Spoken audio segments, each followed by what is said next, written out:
Alright guys, we got a 6T40 come out of a Equinox. This 6-speed transmission, what we're doing is going to make sure that you get your torque converter all the way back in the transmission. Best way to find you a good converter, go to your local transmission shop, ask them if they'll get you one. Whatever they're using in their transmissions, they're pretty confident that they're good converters or they wouldn't be using them. They don't want that transmission to be back, therefore they're going to use the best converter they can find on the market. So anyway, when you're putting this converter all the way back, I've already got this one set. So we've got the converter all the way back. I'm putting a straight edge across here. I want to show you where it comes out at on your pilot. You see there where the straight edge is on that pilot. So we're going to come down here to the tab where your bolt goes, and we're going to run this tape measure in there. What I'm going to do is back this converter out a little bit and show you where it would be at if you thought it was all the way back, but it wasn't. Now what we're going to do is we're going to install this transmission. We're going to get underneath of the car and get you a visual on how this converter should spin once it's bolted up to the engine, and that way you know that when you pull this converter back that it does have movement. You don't want the converter to be tight when you get the transmission bolted up to the engine. You want the converter to be free. It should spin freely.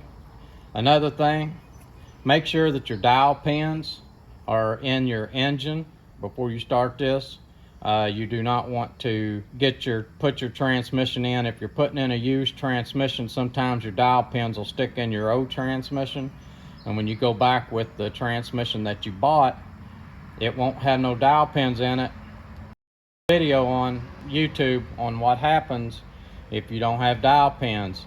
Your transmission will be off of center.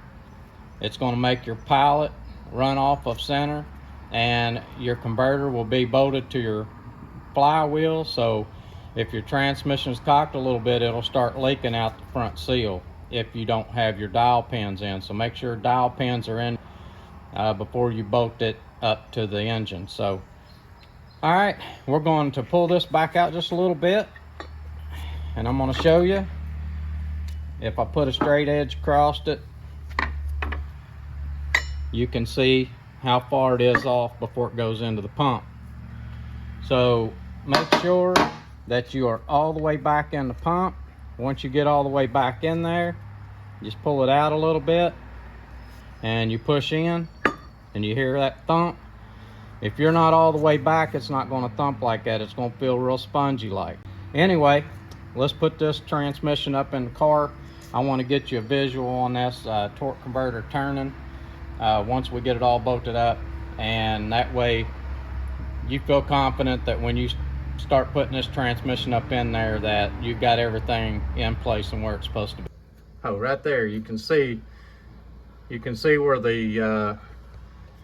the bolt goes into the converter. You can see us moving it back and forth. That's how free that converter should be once you get everything bolted up to the engine. So, and I hope this video helps you. Please subscribe, Codeman's Auto.